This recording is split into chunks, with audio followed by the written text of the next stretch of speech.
bit sensationalized. Maybe we're not going to reveal some new astounding meaning or tell you that you have to do something completely different, but hopefully you will get some ideas by hearing from people from other communities, and we have pastors and leaders here that have thought about this, and there will be a time at the end for you to ask your questions as well. But first I will just briefly introduce, well, first myself. My name is Katie Graber. I'm the US co-director of Anabaptist Worship Network. And we also have Annalie Leptison here as the Canadian co-director, and she's doing tech things, so you see her icon rather than her face. And then our panelists tonight, I'll have you just wave first, and then I'll give you a chance to introduce yourself more fully. Mariah Martin and Sarah Johnson, Stephen Zaccheus, and Melissa Florer-Bixler. So I'm going to have these panelists tell you a little bit about themselves and about their communities and how they practice and think about communion in their contexts. And I'd invite you as participants to put that information in the chat if you would like. You are welcome to have your cameras and recording your microphones off, so you can just watch and listen until the end. Then we'll invite you to ask questions at that time, but you are free to add comments or questions in the chat at any time. So right now, if you want to say where you're from and a little bit about communion and your role as worship leader or song leader or pastor or what you do in your congregation, if you want to put any of that in the chat, that would be great. So I will call on each of our panelists, and I will call on Mariah first to tell us about herself and community and communion. Yeah, I'm Mariah Martin. I live in Goshen, Indiana, and pastor at Faith Mennonite Church. I'm also the host of the Called to Be Bad podcast, where I talk with guests about a bad topic they are passionate about. My congregation meets in the evenings. So we have a sister congregation, Assembly Fellowship, that meets in the mornings. We share a building. And yeah, we experience communion during our service pretty infrequently, maybe 4 times a year. And that is like, open table, we all go to the front. But every Sunday, we have a meal after our worship service that we consider a continuation of our worship. And so in the in-between time, after our service, after the benediction, we have circle time, which is for announcements to introduce any guests. And then we also bless the bread and the cup. We hear the words of institution. And then that kind of transitions us to our meal. So essentially, we have communion every Sunday. Is there anything I missed there? No, that's great. Thank you very much. Let's move on to Sarah. Hello, it is great to be here this evening. My name is Sarah Johnson. I'm joining you from Ottawa, Ontario, Canada. I'm a professor of worship and practical theology at St. Paul University here. And I also served on the editorial team for Voices Together as the Worship Resources editor. So I have the opportunity to participate in communion often right now. I'm part of a dinner church group where we share communion each week as part of a meal.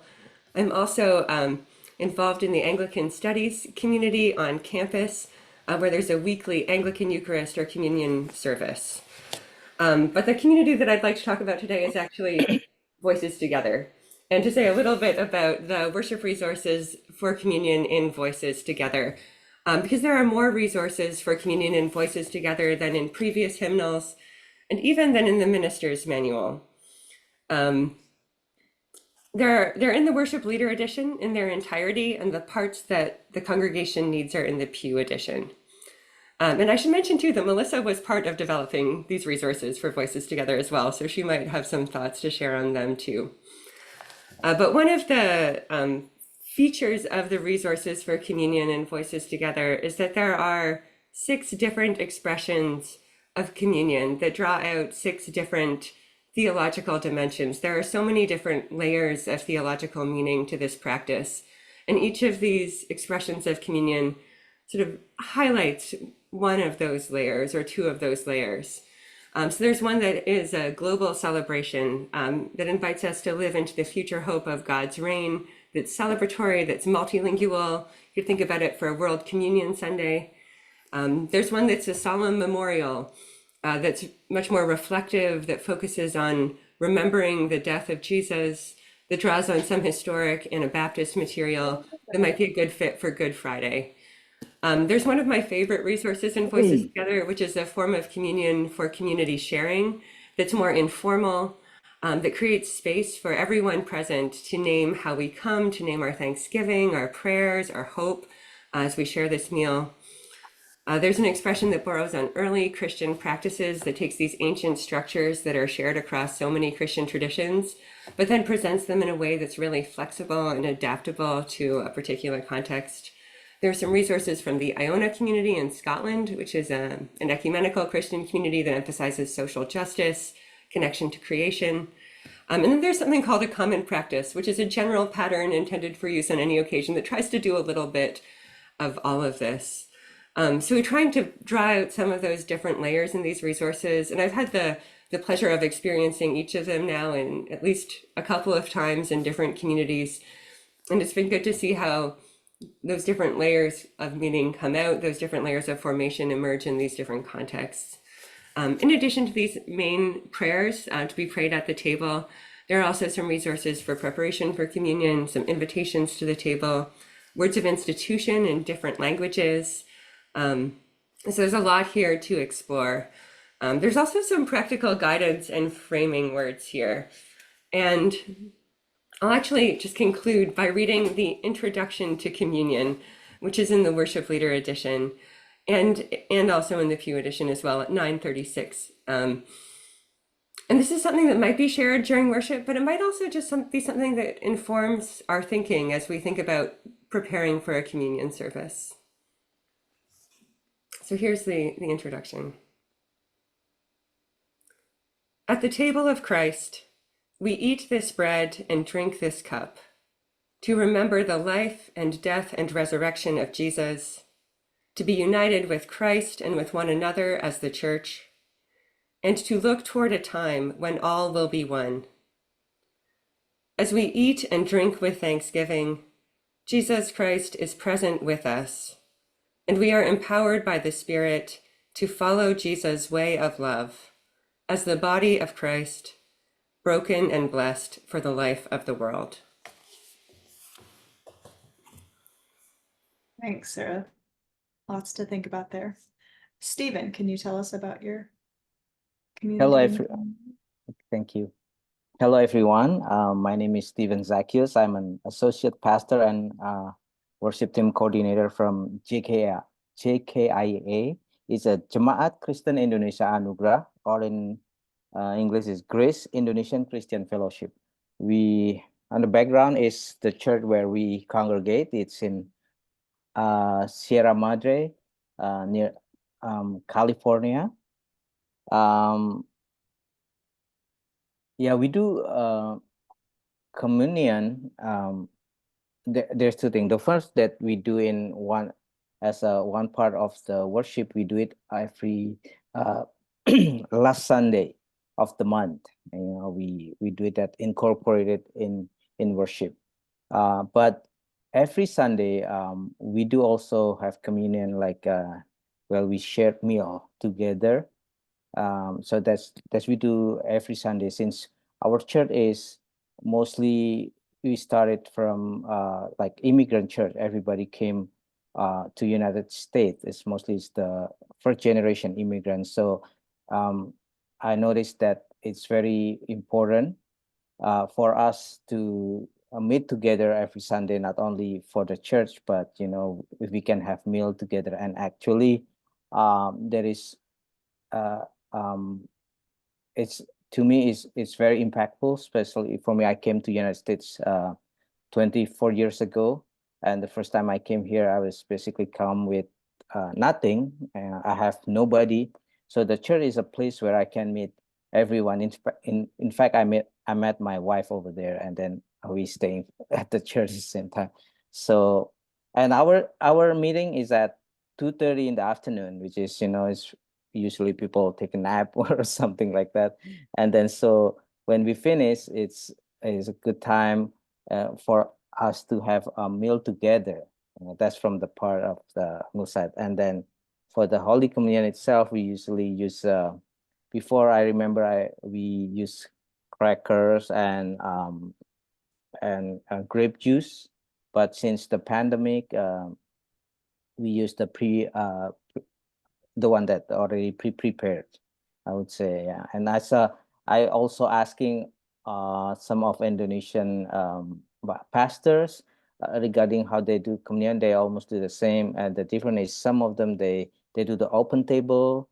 They put the communion basket or bowl, and when they come, and then congregation are welcome to participate. For our church, it's we we have someone who gives the basket or the communion material to the congregation. I think that's for now that I can remember. If you have anything Yeah, maybe and later. let me clarify so everyone understands. When you say prepared, you mean it's a little cup that has the juice and the cracker inside it? Yes, Yeah, so yeah, you pass those out individually. yes, Yeah. yes. Okay, thanks. Melissa. Hi, Melissa Florer-Bixler, pastor of Raleigh Mennonite Church in Raleigh, North Carolina. Our church practices communion once a month, and one of the practices that is a part of communion for us is that we take the pledge of love to one another. So the preparation for communion practice, we do it the week before. I don't know if that's what you're supposed to do, but we kind of felt like we needed a little time to think about it and make sure we were doing the things that it says in the Pledge of Love. So we give ourselves a week, and then we take communion the next week. So that's been our pattern for a while. And another sort of distinction of our church is that we have gluten-free bread that's made from someone in our congregation. That sort of came out of a larger intention around a disability audit with Anabaptist Disabilities Network. That included a larger sort of attention to the ways that we label food in our congregation and around potlucks and other sort of disability access, but wanting to preserve the symbolism of eating from one loaf. And so we, instead of just having a few pieces of gluten-free bread or gluten-free crackers, we all eat from gluten-free bread. And so those are a few things that we do. And yeah, I think that's it for now. All right. Well, then my first question is for you, Melissa. And I'd like to ask you about what communion does in your community and how does it shape people? Yeah, I think there's one of the things that if you had been hanging out at Raleigh Mennonite, that you almost certainly would have heard me say at some point is that you are what you eat. And what I mean when I say that is when we take the Lord's Supper, we are actually making a claim that something is happening to us. And so I do think that our liturgy and our practice actually pushes us beyond that. This is just something symbolic that we could sort of give or take on this within the life of our church, because we actually say twice, as it is in one of our liturgies, send your spirit upon us. In other Protestant traditions, the spirit falls upon the bread and wine. In our tradition, the spirit falls upon the people. And so we are actually saying something happens when the Spirit falls. There's a transformation that happens in this act of eating that sort of pushes on the symbolic in some way. And so we are what we eat. We come to the table and we use this kind of graphic language, right? Unless you eat the flesh of the Son of Man, like unless you gnaw, you chew on this flesh, you have no life in you. And so we are eating God at the table. And what that means is we are remembered. We are brought together again as members of the baptized body of Jesus, who are visible and alive in the world. And so that's what happens to us in communion. That's what we become over and over again, visible body of God in the world. So, yeah. Great. Does anyone else have anything you'd like to add to that?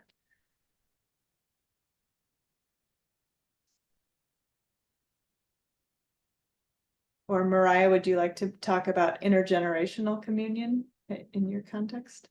Yeah, because I think it ties together. Because one of my favorite stories from Faith Mennonite, we circle around, we hear the words of institution, and I remember one time there was this little girl who all of a sudden started like stage whispering and was like, "They're talking about blood. They're talking about drinking blood." And it just so struck me that this idea, like Melissa was saying, this like eating the flesh, drinking the blood, that is sinking in. The kids are listening.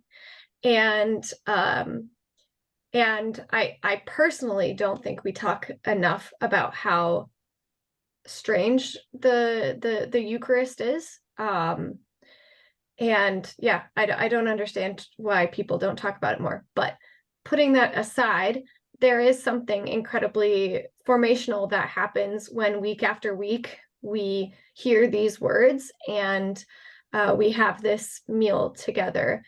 And in a way, I see this integration because I hear stories about our kids playing communion. Like they want to have adults join in and they want to like practice circle time. Well, it starts with children's time. They like practicing children's time and then they like practicing circle time. And then they'll stand and they'll say their own version of the words of institution. So it really does feel like from little on up, we are shaping this community. And even though the kids don't always partake in the ritualized act of communion when we practice it within the worship service, although when I was an intern at Faith Mennonite, where I'm now pastoring, I messed up my wording. And so it made it seem like everyone was going to come forward for communion, even though I had crackers and grapes prepared for the kids, because I was very much in this seminary mindset of you needed to be baptized, or that's what I thought a good intern would do and not rock the boat at all. But how I said it was confusing. So everyone came forward. And so these kids were like, reaching their hands out for the bread and the cup. And I was like, oh my goodness, I'm giving communion to kids. I'm going to be fired. And I went up to one of our pastors afterwards and I was like, was that really bad that the kids took communion? And they're like, no, it's fine. We do that all the time. So sometimes we have grapes and crackers for kids if they want. Or if parents feel more comfortable with their kids having an alternative. In the same vein, we have a blessing for those who don't want to take communion. And we always have gluten-free bread. So it's kind of like choose your own communion story. What else was I gonna say with that? But yeah, sometimes the kids do take communion. And at my other church position that I had gotten a loaf of sourdough bread because there was no one that was gluten-free. It was a very small congregation. But one of the little girls came up to me and she said she wanted to have the bread and the grape juice, not just the cracker and the grape. And I said, well, go ask your grandma and see if she's okay with it. And she said she was fine. And So she took it and she was like, oh, this bread is sour. I wasn't thinking about how that maybe wouldn't taste very good to her taste buds. But all of that to say, children very much are kind of steeped in our communion tradition at Faith.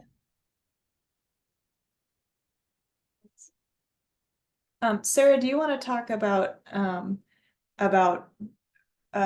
being hospitable and being clear about traditions? And in our conversation previously, you talked about if you have something not just for gluten-free people, not just for children, but how and why is that important to have lots of options? Or not lots of options. I'm not sure I would have said lots of options. But thinking about how to invite people to the table in ways that are hospitable is important for a practice like this, because communion is a moment when people are choosing in this really concrete way whether or not to enter into this moment with their physical bodies. It's a sort of receiving or not type moment. It's a moment of decision. And there are a lot of different practices in Mennonite churches around that. We're aware of this in Shaping the Resources for Voices Together. There are 2 different invitations to the table, one that emphasizes an expansive sense of welcome, one that makes a connection between baptism and communion. But neither of those invitations specifies who can receive the bread and the cup. Because that is really a local congregational question in our tradition, not something that we would decide centrally in a hymnal. There's actually a blog post about this. I can put a link in the chat if that's helpful. But the main thing I would say for whatever the practice of your congregation is that clear is kind, and that the most hospitable thing to do is to communicate clearly whatever your community's practice is in writing, verbally, and to do so every time communion is celebrated, especially if that is less often. So not to leave people wondering what they're supposed to do or worrying that they've done something wrong, but to really empower them to know what the understanding of the practice is in that context, and then to act within that knowledge. So I do think that one challenge of that is how to present these options in ways that are clear. So, and in ways that are genuinely hospitable. I think there are ways to say baptized Christians are welcome to receive the bread and cup that also say everyone is a valued part of this community, and those things are not mutually exclusive options. But they do require some thoughtfulness. And as you're mentioning too, that sometimes options that are intended to be inclusive are not necessarily inclusive in the way that they intend. So one of the practices that some congregations employ is offering something different to children. But what about everyone in the community who's not baptized, but who's not a child? How are they invited to engage? Like, or older children or teenagers, or so thinking about if there is something that is offered to children, can that be available to everyone in the community who is not baptized, if that is the practice around communion? So I think it really involves thinking theologically at a deeper level than not wanting kids to feel bad, but to say, what does this practice really mean? And how do we recognize that people in this community relate to it different ways? A challenge can also arise in context where there's an emphasis on everyone being welcome and on making communion elements accessible through things like gluten-free bread or grape juice instead of wine. And in that context, there can be a different challenge, which is sort of an expectation to participate when not everyone would choose to enter into the practice, whether for really practical reasons or for theological ones. So to recognize, even if you're in an open table context, it's important to provide options for people who would not receive the bread and not receive the cup. For any reason, whether it's a theological reason, maybe they're visiting with a friend and don't feel able to enter into this Christian practice, but are there to support their friend. Or for me, as someone who's allergic to peanuts and fava beans, I often can't eat gluten-free products. Fava beans show up there. So just because bread is gluten-free doesn't mean that I can eat it. So then it's this sort of challenge of how to negotiate that. And in a community where I participate regularly, I can make those arrangements in advance. But if it's in the moment, I may just choose not to receive the bread. So how is that option presented among the various ways, in ways that are really clear, that are really kind, that are really consistent? Thanks. Stephen, let's go back to children. And what do you think communion teaches children in your community, or what does it introduce them to, and how do you introduce children to the idea of communion? Any of those many questions. Yeah, in our community, we involve children. We invite them to join actually. But the way we do it is usually we just relate to the Sunday school teacher, and Sunday school teacher usually the one that gather them and explain to them.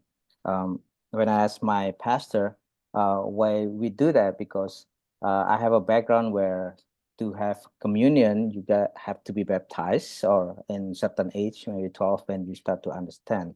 But through his explanation, I can understand, because, and I agree with him, because communion, at least there's two things. First thing is that through the communion, we acknowledge the presence of God, through the symbolism of the material of the Holy Communion. It's symbolizing the body of Christ, as well as the redemptive power of Christ, which is represented by the bread and wine through the Holy Communion. But the second thing is I look at it. We look at it that it's also an opportunity to invite or to introduce the people to become one as the body of Christ. One of the pastor, one of them teach the children, hey, look, we do it locally, but all the believer do what we do. So it's kind of like we have a great feast, the whole world, like a party, not only us, but actually there is a lot of people in this world do the same thing. And it's also one time we will do it together in heaven. So that's one of them. So it's as a give them sense that we are the whole body of Christ. So we are looking to the center of Holy Communion, that is Christ. So in doing so, we pointing all the participant about the love of God through His sacrifice for our sin, and also an invitation to receive Him as a personal Savior. I heard a story that people come to church and they are non-believer, but not only they just came from Indonesia, and then they join the service, and they also have meal together. And then the pastor told me that one time he asked me, hey, can we join the Holy Communion? And then the pastor explained to them that that it's not just took the bread and wine, just not the ceremony, but it's actually symbolizing that you willing to receive Christ. And long story short, they accept God, accept Christ, and then they said, I think last week, all the family just received Christ, and then they do the first time communion. So that's one of it. I think to the children, I love the story that it's a opportunity for us to tell them about the love of Christ in their lives. So at the same time, we not only just partake the bread and wine, but it also an invitation for whoever took part of it to receive Christ. It's same time with the children, and also, at least in our church, after we finish, somebody collecting the remain, and then the children is just you know, come forward and take part, to take everybody, to later on put in a trash can. I think that's uh, interesting, because that in a way it's also teach the children to be part of the church, that they are belong to the church, and also uh, they they have their ministry. They started their ministry. Um, so it's yeah, we invite and we let children to have uh, um, to be a part of the Holy Communion. Right, thanks. Mariah, can you talk about, and maybe Stephen, if you want to add anything to this, both of your communities has a meal after your church service. Can you talk a little bit about the similarities and differences, or what does communion during the service do that the meal doesn't, and what does the meal afterwards do that communion doesn't? How are they? Yeah, I'll just leave it at that. You're muted, Mariah. Sorry, I thought I hit it. Faith started as a church plant by Assembly Fellowship because a few members of Assembly were recognizing that the people in the surrounding 1 to 2 miles, the kind of neighborhood folks, that they didn't have a church home. And so they wanted to start Faith as a place for people who didn't already have a church home, rather than like to pickpocket from the million other Mennonite churches that are in the Goshen Elkhart area. And a lot of it was to serve a very basic human need, and that was of hunger. There are a variety of different socioeconomic classes that attend the church. And for some, this is one guaranteed meal that they can come, and some folks don't even come for the service, they come for the meal, and that's okay. And so, yeah, it's not super theological. It is just, it fills bellies. And not only does it serve that human need, it also serves as an equalizer.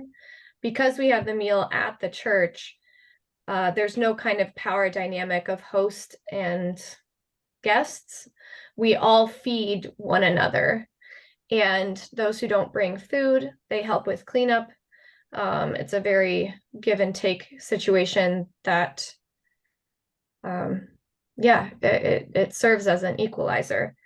When we have circle time, we talk about how the bread and the cup are the common things in life.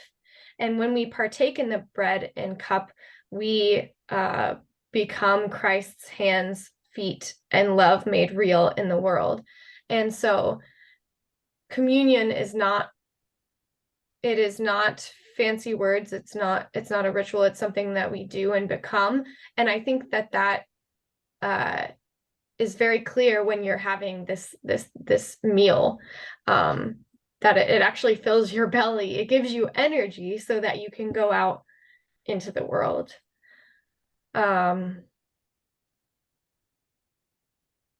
Yeah, I'm trying to think if there's more there. Someone said something.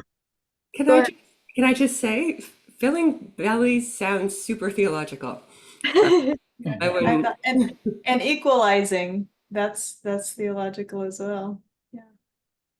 Right. And I mean, it's all theological, right? I mean, it's all, if we're talking about God in and among us, I think the difference is in our congregation, we are careful with our language because not everyone will understand if we use liturgical, if we use very theological language. And so instead, not instead, but maybe in addition, we eat together. And it's clear, like we will hear folks say like, I didn't understand what that pastor was saying up there, but you know, this casserole is delicious. And that's how it goes. We also have two homes that serve folks who are in need of short-term emergency housing. And for one of them, we have a host, and they, you know, kind of serve. I don't know, you kind of become roommates. I was a host with my spouse Nick for 3 years, and so the folks that come and stay there, they often will come to the church, and again, it's a guaranteed meal. Yeah. Yeah, Stephen, do you have anything to add to that? Yeah, like I said, there is two parts. One is the Holy Communion that we do in the service, and after the church we always have meal. So it's like what Maria said, that it's almost guaranteed meal. That's actually happened to me when I was first time came to church, and yeah, when asking as an immigrant, you know, community. I'm from Indonesia, but I'm from Javanese. There is a word saying that mangan ora mangan kumpul, which is actually whether you eat or not, is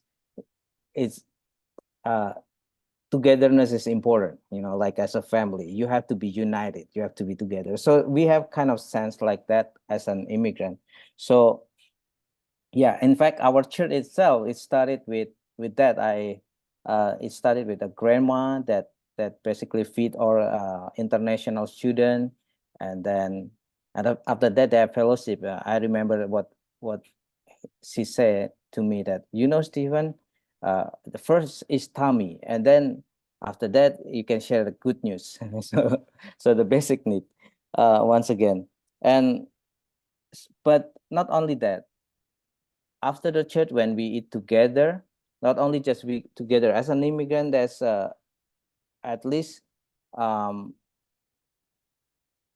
for us is an opportunity to meet our friends at church, and but it's give us a sense of identity, you know, because we start eat our own meal. First time I came to United States, I live in dorm, which is, and then I totally have all culture shock. All the food is new. I don't know. The first time I ate tacos and burritos, I don't know. I don't even know how to eat it, basically. So I cannot enjoy it. You know how people mix the burrito together, roll it, and eat it. Because I never ate it, I just eat by itself. So I couldn't enjoy it until somebody told, I look at somebody doing it. I'm thinking maybe that's the way, you know, I just mix it. And then after that, I love the Mexican food. So for us Indonesian, and then that time, every time I come to church, I ate my regular food, my Indonesian food. So it's like give back to me my identity and my uniqueness. And it also for immigrant, when we have community like that, as we eat together, it's a moment for us to share our struggle to one another, and also is an opportunity to offer helps for those who struggling. So in that time, and one pastor mentioned it to me, that actually the mealtime is the best time, because that's the best time for pastoral counseling. I cannot meet them like every day because everybody is busy working, but that time I can start approaching them, introduce myself, and I ask them, what is your problem? What can we do for you? What we can pray for you? So like that. And for us, because communion is usually more casual, so the ambient is welcoming for everybody, for everyone, you know, for those who doesn't have community, for immigrant who, and actually not only that, for everybody. So we always tell them like, hey, we have meal after the service. You are always welcome to join us, and you know, to have a food together, to eat together. And through the food, we just show them like our loves that God God's love to our action. Yeah. So people come to know um, what God loves is, and through eating together, we develop a stronger relationship and stronger body of Christ. And of course, not every church can do it. Our church is not that big, so maybe it's easier to do. But as church grown up, getting bigger, they usually do like once a month. And some of them, they cannot do it in a bigger group. They start doing it in a cell group, in a smaller group. But it's everyone mentioned that it's the benefit of just sharing meal together. It's helped to have a good connection. But also, at least for our church, it creates because for our church is not everybody can cook. So it's also creates I would say it's create a ministry of itself, like that prepare food and thinking about food that we can share. Yeah. I So think I'm that's all hearing, from what I can remember. Yes. yeah. So I'm hearing from both of you themes of community and taking care of each other and living our theology or putting it into action. Sarah, you started off by sharing all of some of the many different meanings of communion that are expressed in words and voices together. And so we've added more here by layering on the additional kinds of fellowship meals we have as church communities. Can you talk a little bit, Sarah, about how these are different and how we can articulate the differences and make these connections clear and meaningful? Yes. Yeah, I'm struck by both how Mariah described communion as so strange, but also how it is so ordinary. And it is sharing a meal together. And we can lose that kind of meal character of communion, especially when it's this like tiny piece of bread or this little tiny cup of juice that we wouldn't ever eat at an ordinary meal, or when it's food that is unfamiliar to our cultural context too. And we can kind of reduce it to these small symbols and then reduce its meaning along with those sort of minimalistic items too. And I think part of that can be tied to linking communion only to the Last Supper. And one of the ways to try to reclaim communion as a meal is to really anchor it in the meal ministry of Jesus, not only in one story of one meal, the Last Supper, but to think about all of the many times that Jesus is eating in the Gospels, and Jesus eats a lot in the Gospels. He's invited into people's homes. He eats with religious leaders, but also he had this reputation for eating with anyone, with sinners, with tax collectors. He multiplied food to provide food for those who are in need. He told stories about food, like wedding banquet and bread. And we think about food as so central to Jesus' ministry that this is how his followers recognize him when he's resurrected, is in the breaking of the bread, is in sharing breakfast on the beach. These are all meals that are really anchoring our communion practice, that were really part of shaping the communion practice of early Christian communities as well. So I think one way that we can kind of enrich our theology of communion is to think broadly about the ways that Jesus was sharing meals with people and was known through the breaking of the bread in these different ways, in these different contexts, and that can be part of revealing some of these additional layers and making connections between the many meals that we share and the communion meal that we share during worship. I think Faith Mennonite has such a great practice of this. I think celebrating communion every week, seeing it as a continuation of the worship service, or Stephen too, thinking about how these meals are so important for gathering the community. And I wonder if there are ways to make those connections even clearer. Things like taking the bread and the cup that are shared during a communion meal and also sharing them at the potluck afterwards. Or thinking about how to make these stronger connections between the ministry of congregations feeding those who are hungry in their communities. How can that be connected to what's happening on the communion table during worship? Maybe through bringing some of that food and placing that on the communion table as well as the bread and cup. There are ways to kind of draw these connections, to recognize communion as a meal, and then to link it to these other meals in our communities, in our church communities, in our neighborhoods. And to link it to these stories about Jesus sharing food with so many people in so many different contexts. There are also some table graces in the communion section in Voices Together. And that's one of the ways that we're trying to recognize that connection, that we pray, that we worship when we gather for every meal. And yes, we say Jesus is present with us in a particular way when we gather for communion, but Jesus is present as well when we gather around the other tables in our lives. Yeah.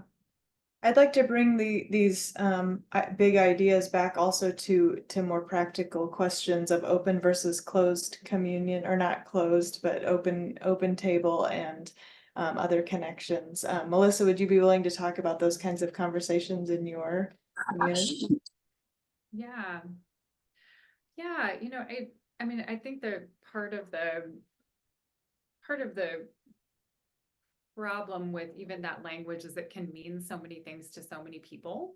I know that for some people, when we talk about open table, we mean everybody in the room is welcome to come forward. And for other people, that means people who are Christians in the room are welcome to come forward. And I mean, it means Mennonites from any Mennonite church are welcome to come forward, right? You sort of can kind of map whatever sort of your expectations of openness or closeness onto those questions. And so I actually just had a worship commission meeting last night. So I prevailed upon them to talk to them a little bit about this, because I said, I don't think that you all particularly like this language of closed and open for a lot of reasons. So what language is better? Like, what language is more descriptive of the sorts of things, or how would we talk about this here?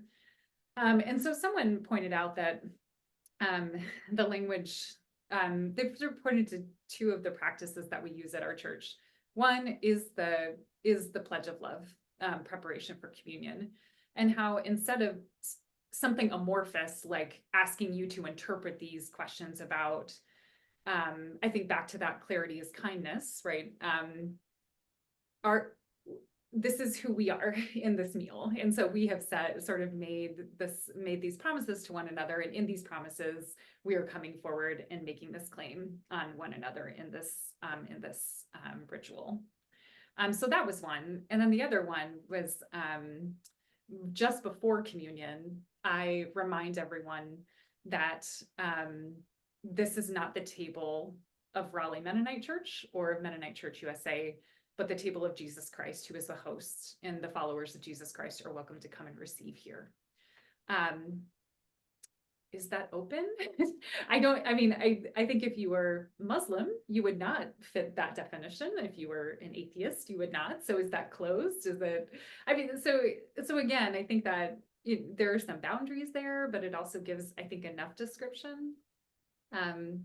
Someone else said, we want people to know this is not just coffee hour, but this is a covenant that we're entering into. Someone else reminded us that Jesus is the host who invites us. And so this is the table that we are invited to. And that the language of open and closed feels more like a club that we are or are not invited to. And so cautioned against using language that set us up for that kind of dynamic. So those are some things from Raleigh Mennonites Worship Commission. But I do think that, I continue to ask these questions as I see expressions of communion. And I think sort of wondering kind of where that question again of where does it no longer meet what we would call communion. And an example of that was at our Gaza encampment, our local Gaza encampment, someone was coming out to offer communion to the encampment. And I kept thinking about that through the week, that this wasn't a church. These were not, some of these were Jewish students, some were Muslim, maybe some were Christian, they were of all faiths. What did it mean for them when they heard, this is my body, this is my blood, take and eat? What was being offered to them, and what did they receive? And so those kinds of questions have been live for me, especially this week, thinking and reflecting on that. And I think they deserve our attention and are unsettled, and for me, and I think for my community as well. And I welcome others' thoughts as well. Yeah, this might be a good place to lead into questions if you have questions about that. And as you're thinking of your questions, you can put them in the chat, or you can unmute, and let me give Sarah a chance to also talk about the logistics of another part of hospitality is not completely changing it up every time, so people don't know where they're supposed to go and things like that. Do you want to say a few brief words about that while we wait for I could questions? talk about that, but I thought I might say something about what Melissa just said first, actually. All right, yep. Which is that one of the layers of meaning that is lost when the table becomes more and more open is communion as a reaffirmation of baptism and as a reaffirmation of commitments like the pledge of love. And I would hope that as more communities seem to be shifting toward more open communion practices, we would find other ways to name again those deep commitments that we make in our baptisms. And that a shift to a more open table. Again, I don't know that it seems like there's a bit of a trend. I'm curious what others here would say about that. Might also be accompanied by finding ways to reaffirm our baptisms and to name that even when someone is not being baptized in our churches. And there's a resource for that in Voices Together. 935 in the pew is the reaffirmation of baptismal commitments. And what would it look like to do that annually? There's also a prayer for those who are preparing for baptism. That could be something else that could become part of worship regularly, even if we don't know of anyone who is preparing for baptism, but to remind us that we are discerning that that call to that greater commitment to that baptismal pledge of love in an ongoing way in our midst.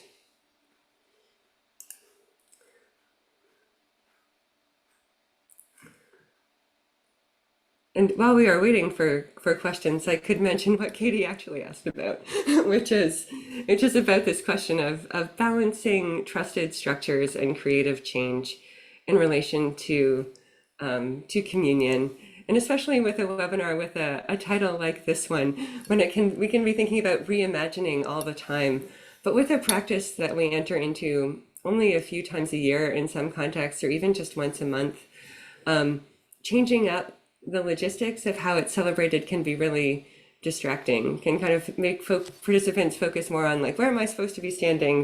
What do I eat first? Do I hold on to this? Do I set it down? Do I eat it right away?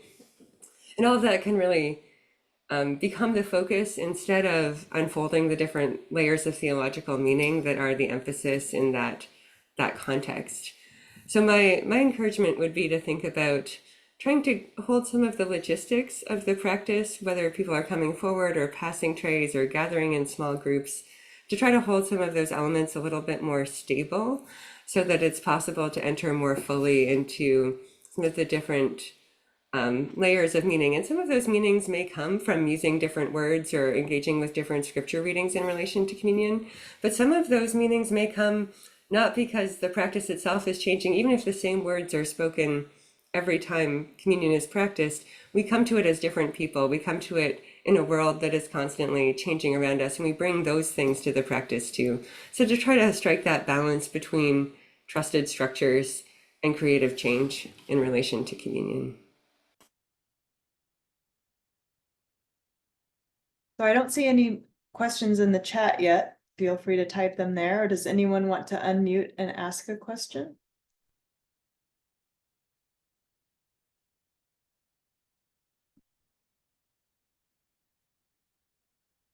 Seems as though we've answered everyone's questions. Was there anything? I'll ask a All right. question.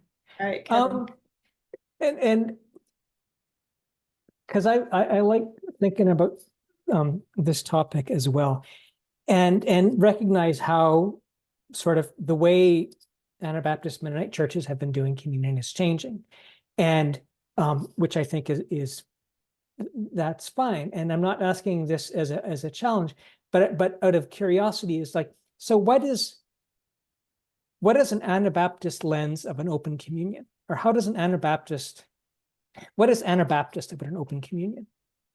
I'm just because yeah, I mean, and that's, I mean, I like open communion, but I'm not always sure that it's, yeah, I'm not sure how to sort of fit it in with kind of being Anabaptist. So. Can you say what you mean by open communion? Oh, yeah, hey, everyone, come on down, kind of thing.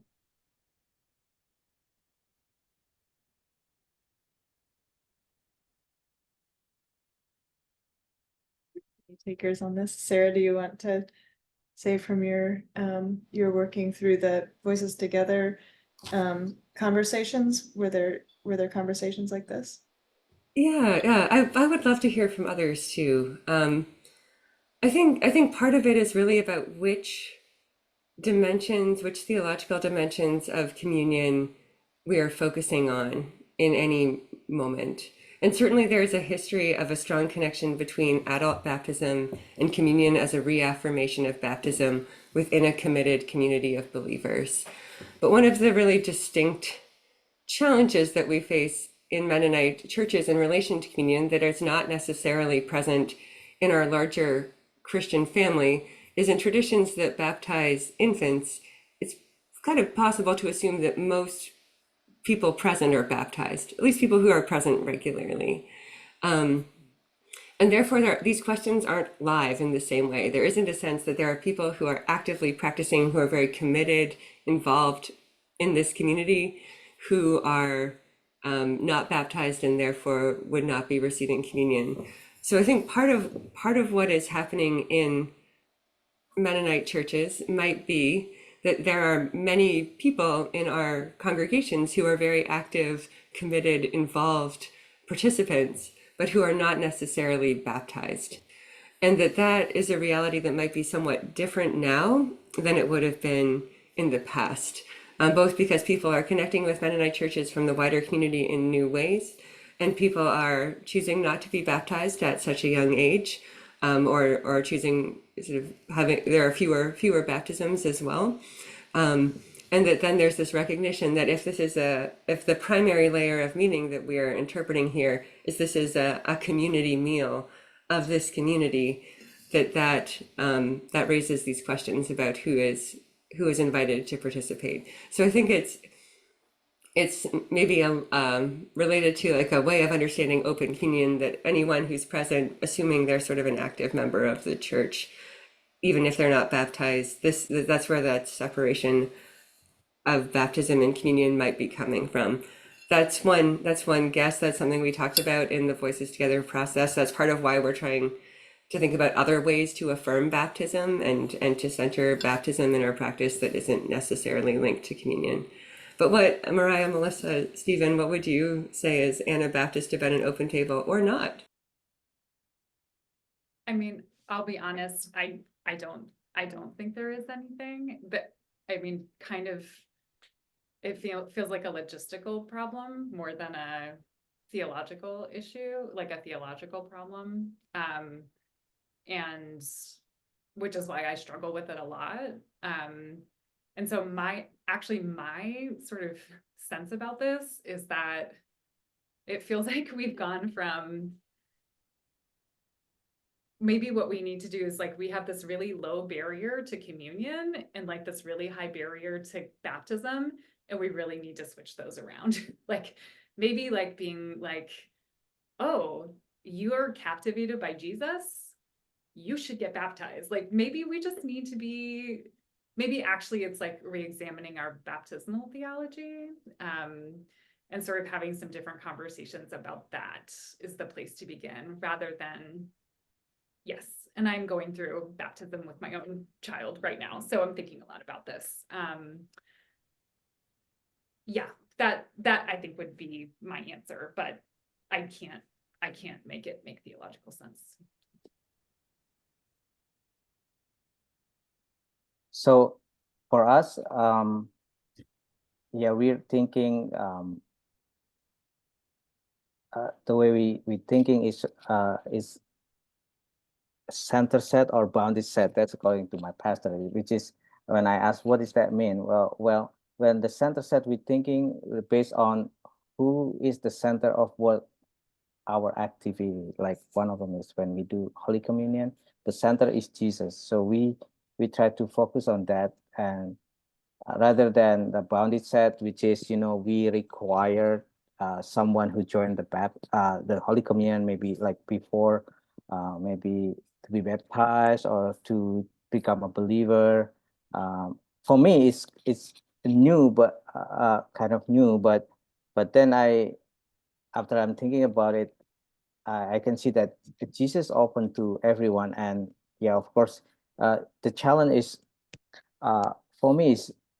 The challenge is actually for me, we're thinking like, oh, is it correct or not? But for those who participate, I believe they go through that, and then because to join, especially when it's church service, they know, oh, this is something that Christian does, and maybe I never do, but at the same time, I believe that Holy Spirit work, in a personal way to let the person know about what Jesus do, and through that we pray that yeah, the person accept Jesus as personal savior. All right, I see Andrea has a question.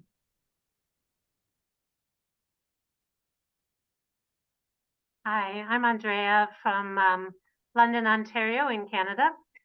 I grew up Lutheran, so this might be maybe why I have a different view on this, but I've never thought about communion as being attached to baptism. To me, it was just, it's just the Lord's Supper, and that Jesus shared with everybody, starting with the Seder and Passover in the Jewish tradition. So when you talk about open table, whenever I go to a church, no matter what denomination it is, I decide myself whether I want to take communion or not, how I feel right with God, and whether I feel comfortable taking communion. That might be that in some of those congregations, I'm breaking rules about who's allowed to take communion, but to me, that's not a very Christian view to say that some people are allowed and some people aren't. So to me, open communion is truly open to whomever is there who feels in a right relationship with God.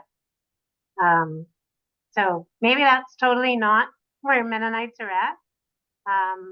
Trying to think, I'm actually not quite sure what our invitation is in our church right now.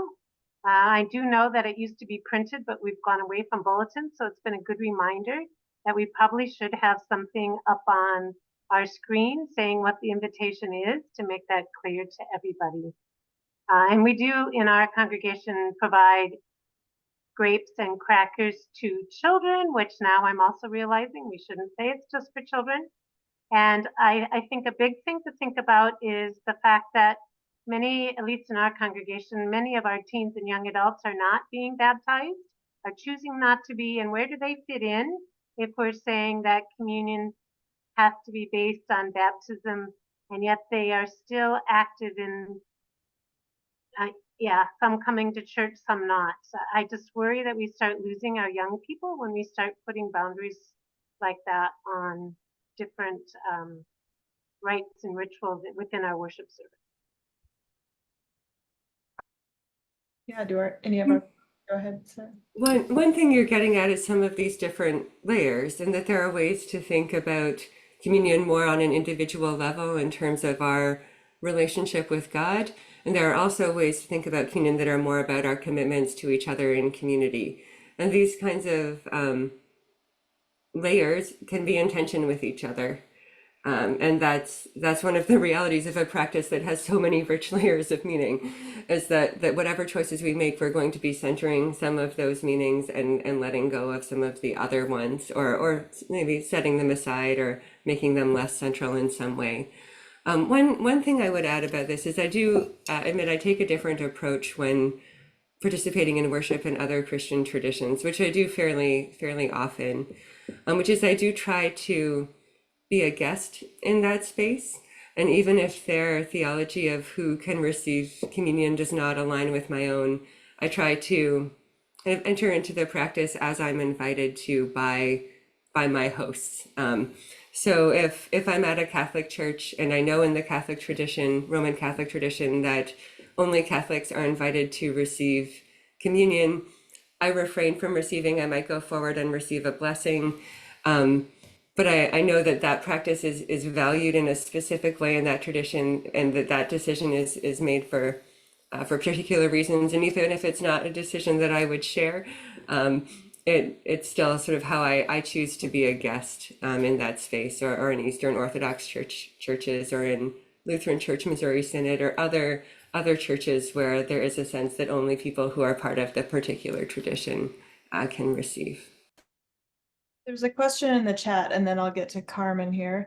The question in the chat is about do you have any suggestions about how communities can enter into conversations about this specifically, about these issues, about how we understand communion? I can speak to that. We actually spent a year with a grant from the Calvin Institute for Worships looking at our communion practice. And one of the things that I would just recommend that we learned from that practice that really centered our practice was beginning with a lot of curiosity and celebration. So this is, as we're already hearing, there's a lot of, tension and people excluded and who's included. And that can just feel very heavy. And so we just did we did activities. We explored communion and other traditions. We held a community pig roast. We're in North Carolina. We had part of this grant. We went and visited the base communities in El Salvador and learned about their communion practices. We just did a ton of things that we celebrated communion and worship a lot of different ways,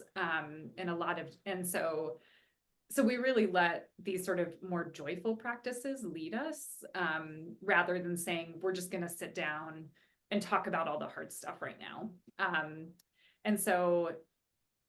That was very helpful for us. And if you would like to reach out to me, I still have this sort of brochure that we put together with all the activities that we did. And if you would like any advice, I applied for several of the Vital Worship grants and would be happy to talk to you about those. Yeah, and Sarah put a link in the chat to take you to the grants page. It's a wonderful way to get some money to bring in speakers and have a hog roast or whatever will help your process. Carmen, what is your question?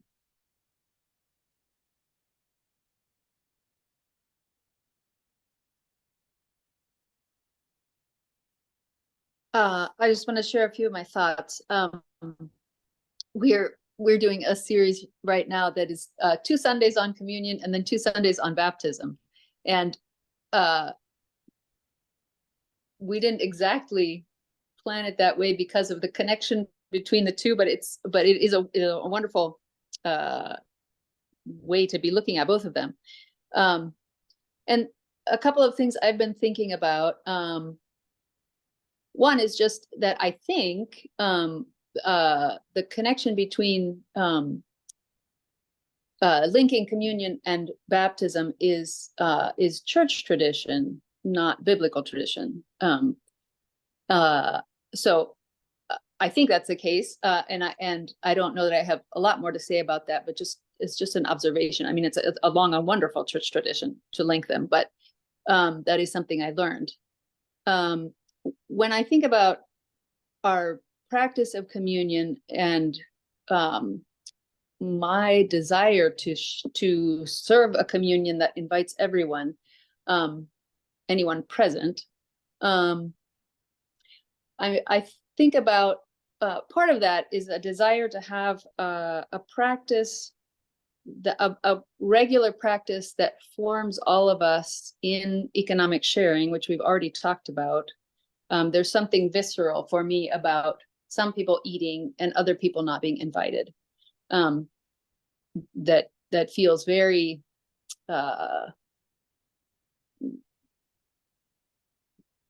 is counter to how I grew up, and is very visceral for me, for some people to eat in front of others who are not invited.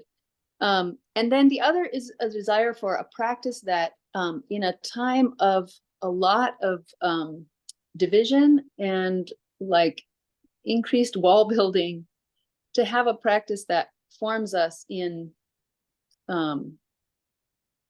sharing rather than excluding. And I'm hearing wonderful ideas about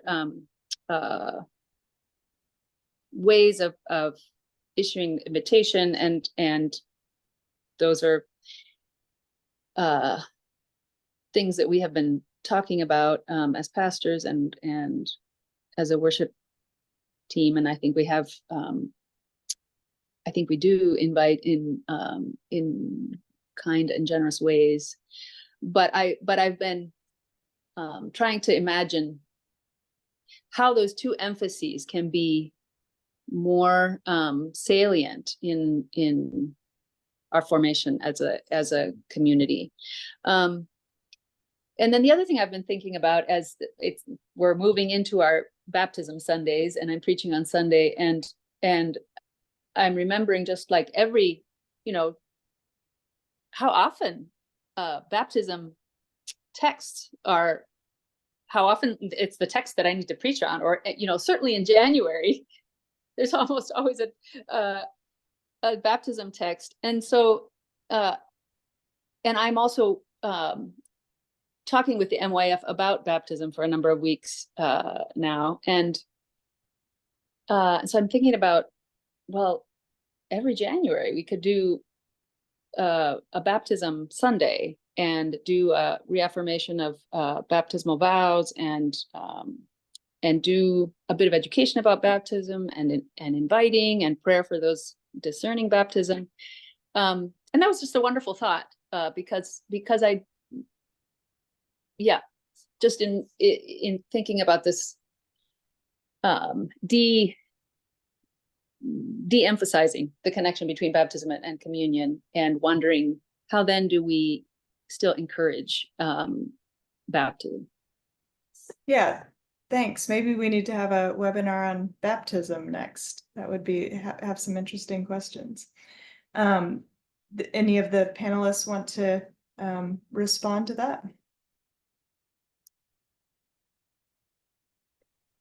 I think building off what you were saying, Carmen, when we were planning for this conversation, someone said, when you think of communion as a meal, it becomes all the more real to say, you all can come and have this food and participate in the meal, but some folks can't.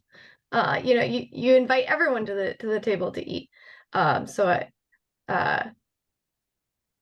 just connecting to how you're talking about the kind of visceral reaction. And I know it's more complicated than that, but yeah.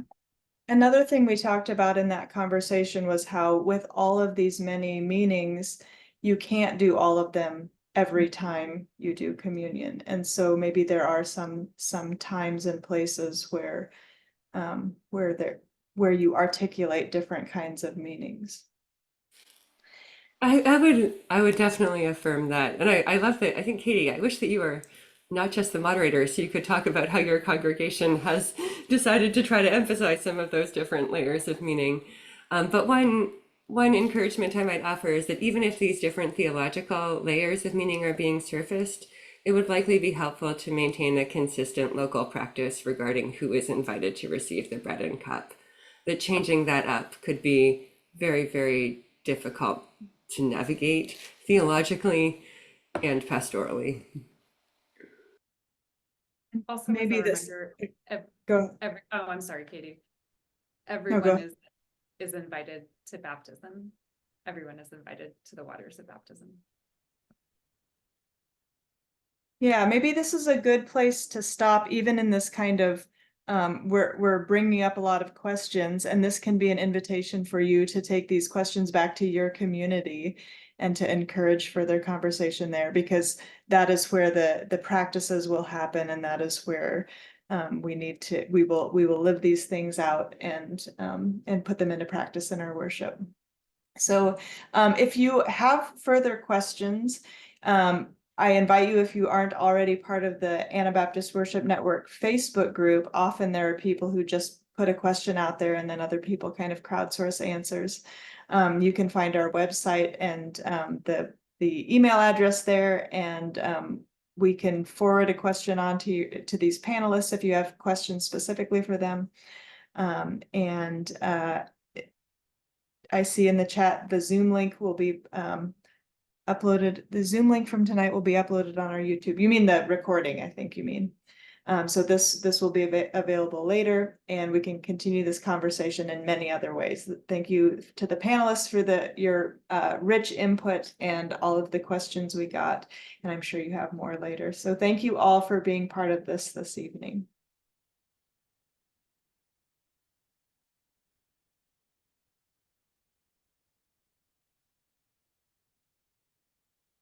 Thank you, everyone. Thanks for being here, Stephen.